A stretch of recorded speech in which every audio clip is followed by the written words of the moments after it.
नमस्कार मित्रांनो, मराठी सिनेसृष्टी असो की हिंदी, आपल्या अभिनयाने प्रेक्षकांच्या मनात वेगळं स्थान निर्माण करणाऱ्या दिग्गज अभिनेत्याचे निधन झाले। या अभिनेत्याच्या शेवटच्या दिवसात त्यांची अवस्था अतिशय वाईट झाल्याची खंत एका सुप्रसिद्ध अभिनेत्रीने नुकत्याच दिलेल्या तिच्या मुलाखतीत सांगितलेली आहे।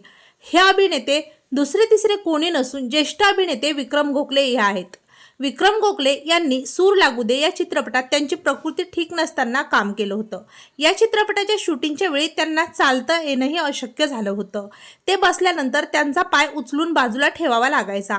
त्यांच्या पोटात एक द्रव्य तयार व्हायचं जे हॉस्पिटलमध्ये जाऊन काढावं लागायचं। अशा परिस्थितीतही ज्येष्ठ अभिनेते विक्रम गोखले यांनी त्यांचं काम पूर्ण केलं, असं अभिनेत्री रीना मधुकर यांनी नुकत्याच दिलेल्या मुलाखतीत सांगितलेलं आहे। ज्येष्ठ अभिनेते विक्रम गोखले यांचं 2022 साली निधन झालं, मात्र त्यांच्या आठवणी व अभिनय प्रेक्षकांच्या कायम मनात स्थान करून आहे। अभिनेते विक्रम गोखले आज आपल्यात नसले तरी त्यांचे अनेक चित्रपट आज देखील आवडीने पाहिले जातात।